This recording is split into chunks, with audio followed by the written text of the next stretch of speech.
Thursday, June 2nd, 2011. Welcome to this broadcast of CATEX-TV. A couple of breaking news stories that have just come in, actually, reinsurance related. The Insurance Insider is reporting that Terra Firma, an organization run by Guy Hand, is walking away from any interest in Chaucer syndicates. This was apparently after they were asked by the UK panel on takeovers and mergers to state their intentions. And they stated their intention by walking away. Chaucer, of course, is believed to be almost ready to be acquired by the Worcester, Massachusetts-based Hanover, American insurance company. Now we'll go to our main news. The E. coli outbreak in Germany is getting worse. Apparently, according to health authorities, it represents a completely new strain of bacteria. The bacteria causes the deadly complication hemolytic uremic syndrome, which affects the blood and kidneys.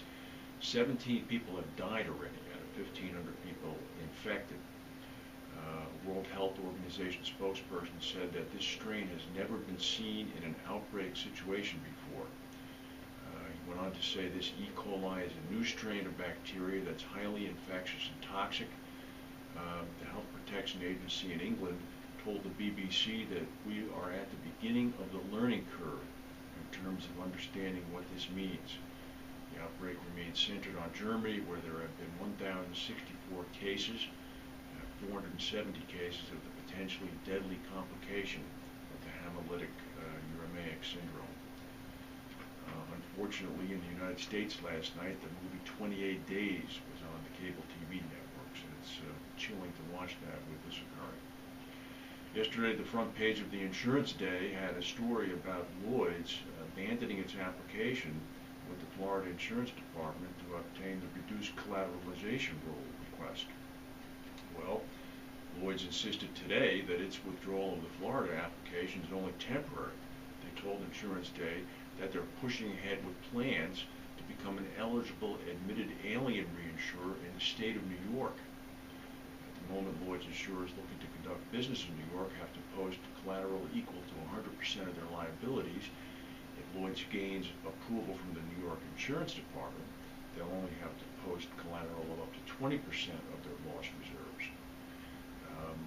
Lloyd's insists that the Florida withdrawal is only temporary and that they're still optimistic about becoming an admitted alien reinsurer, an eligible admitted alien reinsurer in Florida. In a statement to Insurance Day, Lloyd's said this: Lloyd's is still seeking approval from both the state of Florida and New York to gain reinsurance status subject to reduced collateral. The Florida Insurance Department and the New York Insurance Department are working closely together on this application. Lloyd's has temporarily withdrawn its Florida application while it completes discussions with New York, which are in the final stages. That's quite interesting. There's going to be a bit more on that, I'm sure. We'll wait until the dust settles a little bit. Speaking of dust settling, out in western Massachusetts yesterday, there was an awful lot of it.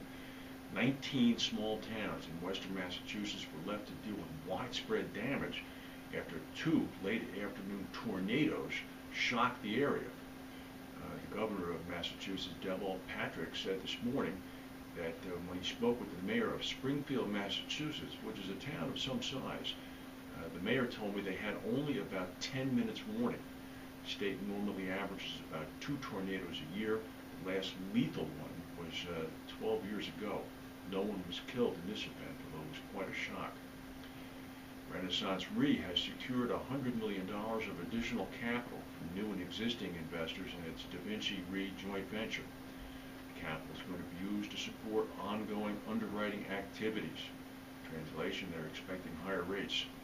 Neil Curry, the CEO, said capital raising would allow the company to capitalize on market opportunities. He said, as the industry digests the ramifications of the events of this year, our capital strength and our ability to access and deploy third capital position has us well suited to match reinsurance capacity to the needs of our clients. Now in South Dakota, the governor of South Dakota is urging residents in 3 cities to leave, suggesting that they evacuate as the state braces for a prolonged period of flooding from the mighty Missouri River.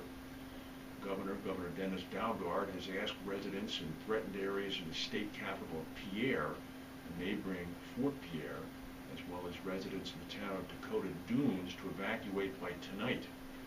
Flooding is a concern as the Army Corps of Engineers is releasing excess water from Missouri River dams after record rainfall across the northern plains. This is all complicated by heavy runoff from melting Rocky Mountain snow from the winter. Apparently, 800 of the 1,100 homes in Dakota Dunes could be flooded out, and about 2,800 homes in the state capital of Pierre could be flooded. Well, in the United States, you can't watch television anymore without seeing a happy, clean-faced geologist working for an energy company talking about the amount of natural gas and oil located in the North American continent in shale formations. Of course, the shale formation, one of which is suited pretty close to us, it's actually situated pretty close to us in eastern Massachusetts and western New York State, contains hydrocarbons which are trapped in shale rock and is accessible only by a process known as fracking. Fracking involves shooting water deep into the rock formation and essentially exploding the rock formation so that the hydrocarbons can be yielded that way and at least brought to market. Well, apparently it's not only being done in the United States or North America. A British company has been doing it, and that company halted drilling for shale gas off the coast of Britain after scientists said that small earthquakes in the area might have been linked to the fracking process.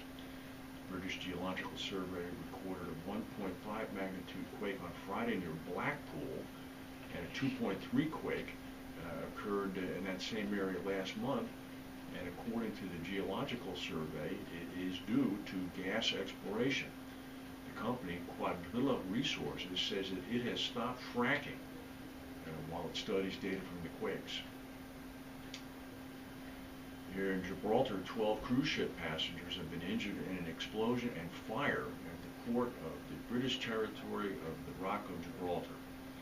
Passengers received minor injuries, were treated on board the Royal Caribbean ship Independence of the Seas. The blast took place at the territory's main fuel storage facility on the northern part of the harbor. The Independence of the Seas was moored close by and was forced to pull out to sea for safety, according to its owners. And if you've ever been in Bermuda and walked down Front Street, you've probably seen this building. This is 133 Front Street. It's an interesting blue building. It sort of typifies the unusual coloring and attractive coloring of the Bermuda, skyline, for lack of a better term. This building was sold yesterday. It had been owned by the British American Insurance Company, sold by the rehabilitation process in order to raise money for policyholders. The sum raised by the sale was not revealed, nor was the buyer, but once the deal is finalized, the money will be added to the funds available for distribution to the policyholders. The building was 40% owned by British American Insurance Company and 60% owned by the company's pension scheme. The building had a list price of $3.6 million. Local sources are saying that they got pretty close to the asking price. And you've heard of the movie Snakes on a Plane?